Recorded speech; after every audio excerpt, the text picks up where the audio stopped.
Hey there, welcome back to my channel. A few months ago, shortly after we got our brand new Western Star 49Xs, I did a very basic review video on it. If you haven't seen that yet, I will link it in this one, so you can go check that one out first if you want to. But it is now January. We've had these trucks since September, so I've driven it for about 4 months now, and I figured it was a good time to do a bit of an updated review, more in depth, more blunt, telling you, how it's been so far. So if you're interested, keep watching, and don't forget to like and subscribe if you enjoy this content. Alright, we're gonna go ahead and roll right into it. Alright, so I did go pretty in-depth showing the outside of this truck in my first review video, so I'm not gonna do anything crazy this time around. This is what the overall look is, and if you want to go check that other video out, you can. For this one, I'm gonna just quickly show you, and then I'm gonna hop up in the cab and talk to you more about how my experience has been so far with this truck. Before I hop up in, I will quickly touch on the hood. They do have these kind of weird hood latches. I think they're the same as the new Cascadias. I'm not positive on that, but I think so. And they're like tucked up in here. They're not terrible, but I don't like them in comparison to the latches we had on our previous trucks, which were Kenworth T880s. They're just kind of difficult to get to sometimes, and they can be difficult to unhook because of where they're located. So I just wanted to touch on that real quick. As far as the hood itself goes, up and down is super easy. When I first got it, I was struggling wicked to get that hood up, but I finally found that they lift from the side very easily, and it's not too bad to get them up. They do have a hood lock, so it can't come back on you. But overall, I just wanted to touch on that because I'm not a huge fan of the latches. Anyways, all right, let's hop up inside. Alright, now that we're up in the truck, let's go ahead and talk about some pros and cons when it comes to driving this truck every day and my experience with it so far. One thing I do want to touch on is that these trucks were designed to be automatics, and we special ordered in 13-speed manuals. So that does change some things, and it changes a little bit about how it works out for the truck.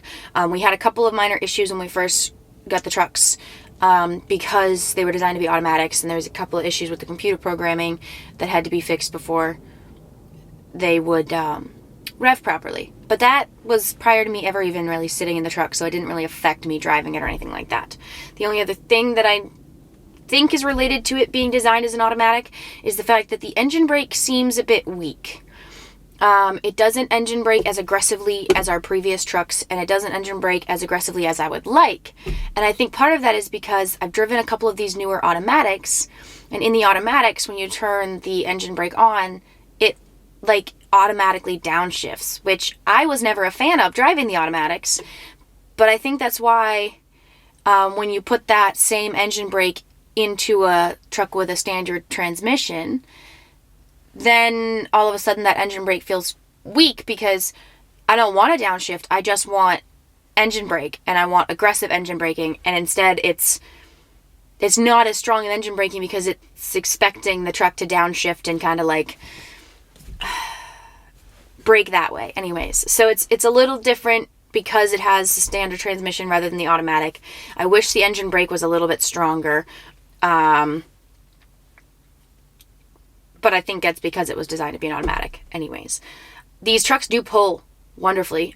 They are a bit higher geared, which is good and bad for sure. There are pros and cons to that aspect, but overall, that high gear means that they do seem to pull better than our Kenworths did.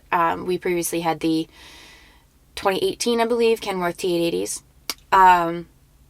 So yeah, they go really good that way because we haul pretty heavy. We've got triaxle trailers. We go up to 100,000 pounds, and these do very, very well that way. So in that regard, I love these trucks. They shift really well on the whole gears. They're pretty smooth that way. I think it's because they're high geared, but the split gears up top, because it's a 13 speed, those split gears up top, it shifts a little funny. How do I explain this? There's a bit of a delay, I think, in the computer when you're shifting those split gears. So if you're going up a hill and you hit the bottom in 8 high, I go straight from 8 high to 7 high, which a lot of people do anyways. It's not a big deal, but you just straight up cannot go from 8 high to 8 low while climbing that hill. It takes so long when you let off the fuel for it to get into 8 low that by the time you get it in, you then need to get down to like 7 low. You've lost so much momentum. So there's a wicked delay in those, and I'm not sure why that is. It might also relay back to the fact that they were designed to be an automatic. I'm not sure. But there's that. So I think those would be my 2 complaints, is that the engine brake is a little weaker than I would like. The amount of time it takes to shift those split gears means that I don't use them as much as I did. I use those constantly in our 13-speed Kenworths. But in this truck, there's such a delay that a lot of times I just avoid using those half gears. You do need them when you're fully loaded doing certain things. Like it's okay. They work okay, but there's just like a weird delay. It seems like it takes a long time to shift between those anyways. Other than that, I don't think I have a lot of complaints. It's a pretty basic layout in here, but it works well. We have good lighting on the back, stuff like that for working. Let's see, snow driving has not been bad. I have had one issue where I was spinning out in a parking lot and the traction control was kicking in and keeping me from spinning, and it was actually keeping me stuck. That, I think, is pretty much any truck that has traction control like that. I don't think that's specific to this one, but I did have that issue. Luckily, you can disable it. And because in that scenario, I had just finished a delivery, and it was, the parking lot was slippery, it had snowed, and trying to get the truck moving from empty was just, it was struggling because it was so slick. And the best way to get out of that was to spin those tires and get it to catch and get it to move. And the traction control was kicking in and stopping me from spinning. So as soon as I disabled it and got those tires spinning, then I was able to get out of that situation, and it wasn't a big deal. But like I said, I think that would be any truck that has traction control, really. Otherwise, I haven't had a huge amount of issues with driving it in the snow. I haven't had a whole lot of experience, but we've had 3 or 4 good snowstorms so far, and it doesn't do terrible. Aside from that, taking off empty, a lot of times that traction control can be more of a pain than a help. Otherwise, they seem to do pretty good. The seats are quite comfortable. I don't know if it's standard or not, but ours have heated and cooled seats, which is super nice.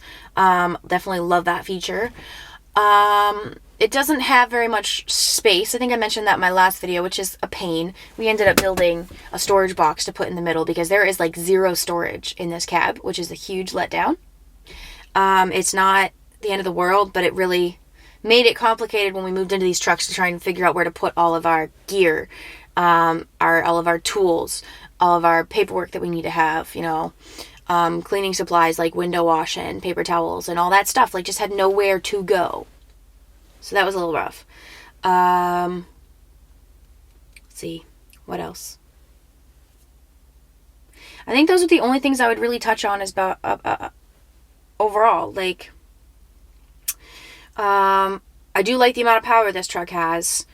It does very well for that. It does very well for pulling. Like, it was a bit of an adjusting to the higher gears. So I kept bogging myself down when I first started driving it, but that was just me adjusting to that change in gears. And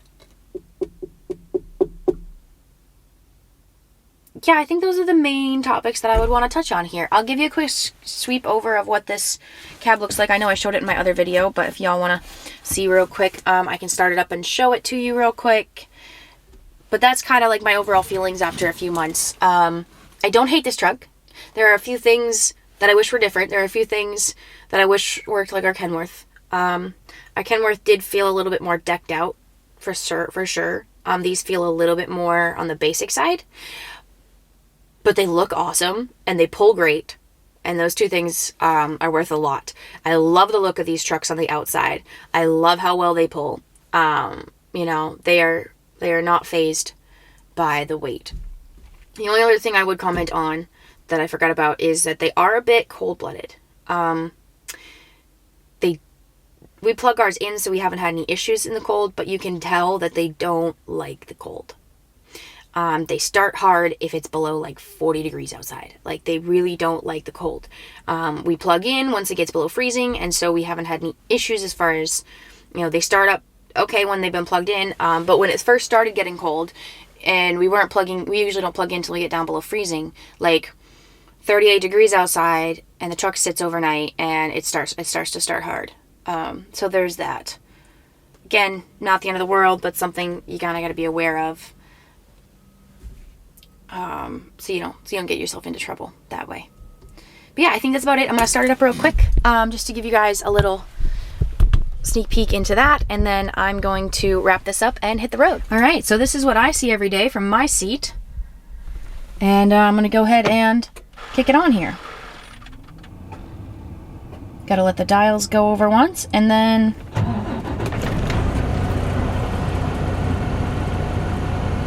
it's going to cycle through. It's going to run all of its diagnostics. That's why that little engine light is on.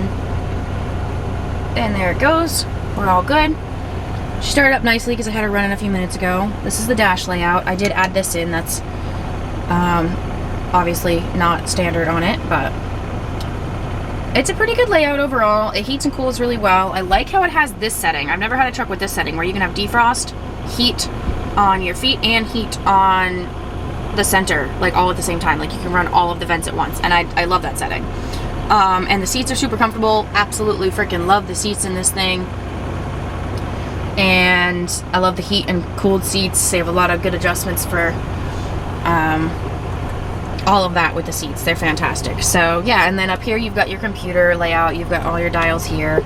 These are cool because this button makes all of the marker lights on the truck flash 3 times, which obviously it's not necessary or anything like that. It's just cool. I do it whenever I pass one of our trucks on the road. I go a little blink, blink, blink, you know, hello. It's fun. Whatever. You got your cruise control on here. It's got the Bluetooth for your phones.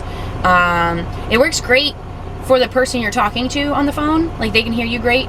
I mean, I said that backwards. It works great for you hearing the person you're talking to on the phone. But there is a good amount of engine noise when you're talking to them. So if you're the person on the other end of the phone, it can be a little bit difficult to hear with that Bluetooth. But it's overall pretty good for as far as Bluetooth and trucks goes. And then this little button will flash your headlights on and off and back on, which can be, it's cool to use when like another truck passes you on the interstate, and when they have room to pull back in, you can flash that instead of high beaming them, because you know, high beaming to like flash them to let them know they have room can be a bit aggressive. So I love having that button. I use it for that kind of stuff all the time. And yeah, that's pretty much the layout. Get the dash up there, and if you can see me scrolling up top, you have all kinds of stuff in the dash that you can do. You get all your trip information and everything. Sorry, my camera's not focusing on it very well. Everything's a little shaky when the truck's running, but yeah, that's pretty much the rundown there. And I think that pretty much shows the whole thing off. So yeah, I think that's pretty much gonna wrap up today's video. I hope this was helpful. If there's any specific questions you have about these trucks, drop them in the comments, and I will try my best to answer them. But that's just kind of my thoughts so far on driving these. I do like these trucks overall. There are some cons, there are some things I miss about my older truck. But these trucks have treated us good so far. It'll be interesting to get through a full winter with it and see how it goes in some of the not so good road conditions, because like I said, we've only had like 3 or 4 storms this year, so I've got a little taste of it, but we'll see how it goes at the end of the winter, how I feel about it at that point. But that's gonna wrap up today's video. I hope you enjoyed. If you did, please remember to like and subscribe, drop a comment, let me know what you think of these trucks, drop a comment, let me know what you drive and if you like it, and if you have any other questions about these trucks, go ahead and drop that in the comments as well, and like I said, I will do my best to answer those to the best of my abilities.